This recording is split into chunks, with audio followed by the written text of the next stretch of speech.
اعلیٰ حضرت رحمۃ اللہ تعالی نے قلم لیا، قلم اٹھایا اور آپ رحمۃ اللہ تعالی لکھتے ہیں، اللہ اکبر قربان جائیں، آپ فرماتے ہیں وہی رب ہے جس نے تجھ کو ہم تن کرم بنایا، ہمیں بھیک مانگنے کو تیرا آستہ بتایا، تجھے حمد ہے خدایا، تجھے حمد ہے خدایا۔ اور آپ رحمۃ اللہ تعالی علیہ حضرت مریم کی طرف اشارہ کرتے ہیں، اور کیا خوب پیارا انداز ہے آپ کا، آپ فرماتے ہیں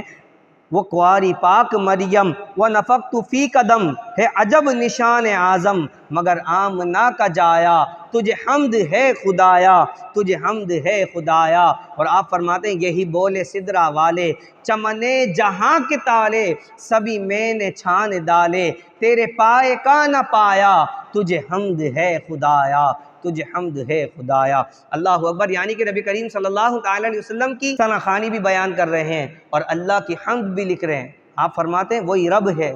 یعنی کہ اللہ کا ذکر کر رہے ہیں، حمد لکھنا تھا، لیکن آپ کیا فرما رہے ہیں وہی رب ہے جس نے تجھ کو ہم تن کرم بنایا، ہمیں بھیک مانگنے کو تیرا آستہ بتایا، تجھے حمد ہے خدایا۔ پھر اللہ کی حمد فرما رہے ہیں کہ تجھے حمد ہے خدایا، تجھے حمد ہے خدایا۔ اور حضرت مریم کو اللہ تبارک و تعالی نے بغیر باپ کے اولاد عطا فرمائی تھی، یعنی کہ حضرت عیسیٰ بغیر باپ کے پیدا ہوئے تھے، تو حضرت مریم کو بغیر شوہر کے جو ہے اللہ تبارک و تعالی نے اولاد عطا فرمائی۔ یہ ایک دنیا میں بہت بڑا نشان اعظم تھا کہ اللہ نے بغیر شوہر کے اولاد عطا فرمائی، یہ نشان اعظم۔ آپ رحمۃ اللہ تعالی علیہ اعلی حضرت اس طرف بھی اشارہ فرماتے ہوئے فرما رہے ہیں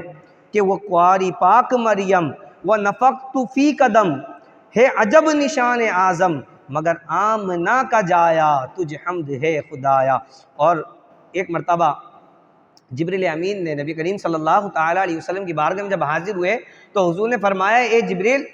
کیا تم نے ہم سے حسین اس دنیا میں کسی کو پایا ہے؟ تو آپ اس طرف اشارہ کرتے ہوئے فرماتے ہیں کہ یہی بولے سدرا والے، چمنے جہاں کے تھالے سبھی میں نے چھان ڈالے، تیرے پائے کا نہ پایا، تجھے حمد ہے خدایا، تجھے حمد ہے خدایا۔ حضرت جبریل نے فرمایا تھا کہ یا رسول اللہ میں مشرق میں بھی گیا ہوں، میں مغرب میں بھی گیا، میں نے زمین کے چاروں کونوں کو سیر کیا ہے، یہاں تک کہ حضرت آدم کے پاس بھی میں وہی لے کر آیا اور حضرت عیسیٰ تک میں وہی لے کر آتا رہا، تمام انبیاء کے پاس میں آیا، پورے روئے زمین کو میں نے چھان کے دیکھ لیا، لیکن یا رسول اللہ نے آپ سے ہنسی کسی کو نہیں بنایا۔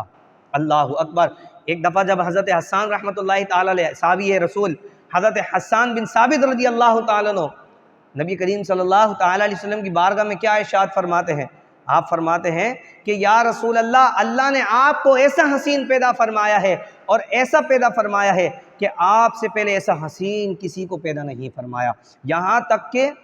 آپ فرماتے کسی ماں نے ایسا حسین جنا ہی نہیں ہے اس کائنات میں جیسا آپ کو اللہ تبارک و تعالی نے پیدا فرمایا، اور آپ کو رب نے ایسا پیدا فرمایا ہے جیسا کہ آپ چاہتے تھے۔ اللہ اکبر۔ یہ حضرت حسان بن ثابت رضی اللہ تعالیٰ عنہ نبی کریم صلی اللہ تعالی علیہ وسلم کی بارگاہ میں اشعار پیش کر رہے ہیں، تو اعلیٰ حضرت رحمۃ اللہ تعالی علیہ کو اللہ تبارک و تعالی نے وہ علم عطا فرمایا، وہ بصارت عطا فرمائی کہ آپ جگہ جگہ نبی کریم صلی اللہ تعالی علیہ وسلم کی حمد و ثنا اور ایسے ایسے اشعار لاتے کہ جن کی اگر ہم تشریح کرنا شروع کر دیں تو قرآن کی کئی آیت مبارکہ ان اشعار کے زد میں آتی ہیں، کئی احادیث مبارکہ جو ہے وہ ان اشعار کے اندر آ جاتی ہیں، اور اعلیٰ حضرت رحمۃ اللہ تعالی اتنی بڑی وسیع باتوں کو جو ہے وہ چند اشعار میں پیش کر دیتے ہیں۔ صرف یہی نہیں بلکہ بعض لوگوں نے تو اعلیٰ حضرت سے فرمایا کہ بھائی عربی میں لوگوں نے بہت لکھا، فارسی میں بھی لکھا ہے، ہندی میں بھی لکھا ہے، اردو میں بھی لکھا ہے، کوئی آپ ایسا کلام لکھ کے دکھائیں کہ چند زبانوں پر مشتمل ہو۔ اللہ اکبر۔ اعلیٰ حضرت کو سوچنا نہیں پڑا، اعلیٰ حضرت رحمۃ اللہ تعالی نے قلم اٹھایا اور فرماتے ہیں لم یأتی نذیر کفی نظرین مثلے نہ تشد پیدا جانا، جگ راج کو تاج ترے سرسو ہے تجھ کو شہید سرا جانا، انفی اتشیوں و سخا کا اتم ہے غیسوے پاک ہے ابر کرم، بھرسن ہارے رم جم دو بون ادھر بھی گرا جانا، انفی اتشیوں و سخا کا اتم ہے غیسوے پاک ہے ابر کرم، بھرسن ہارے رم جم دو بون ادھر بھی گرا جانا۔ اور اعلیٰ حضرت رحمۃ اللہ تعالی علیہ اس کے مقطع میں کیا فرماتے ہیں؟ آپ دیکھیے اگر کوئی اتنا کمال کا کلام لکھ دے تو وہ اپنی بڑائی بیان کرتا ہے، لیکن قربان جائیے اللہ اکبر، اعلیٰ حضرت رحمۃ اللہ تعالی علیہ اپنی بڑائی کو بیان نہیں کرتے، کیونکہ آپ تو حضور علیہ الصلوۃ والسلام کی ثنا بیان کرنے والے تھے۔ آپ فرماتے ہیں جب آخری عشرے میں پہنچے، آخری مصرے پہ پہنچے، تو اعلیٰ حضرت رحمۃ اللہ تعالی علیہ فرماتے ہیں بس خام نوائے رضا، بس خام نوائے رضا، نہ یہ طرز میری نہ یہ رنگ میرا، ارشاد احبہ ناطق تھا۔ یعنی کہ اعلیٰ حضرت رحمۃ اللہ تعالی ارشاد فرما رہے ہیں کہ یہ جو دو ارشاد احبہ ناطق تھا، ان دونوں بندوں نے جنہوں نے آ کے کہا تھا ان کا نام بھی لے دیا۔ اگر کوئی مجھے کہے یا آپ کو کہے تو ہم تو اس کا نام نہیں لیں گے کہ بھئی فلاں بندے نے کہا تھا اس لیے میں نے یہ کلام لکھ دیا، لیکن اعلیٰ حضرت کہتے ہیں بس خام نوائے رضا، نہ یہ طرز میری نہ یہ رنگ میرا، ارشاد احبہ ناطق تھا، ناچار اس راہ پہ پڑا جانا۔ اللہ اکبر۔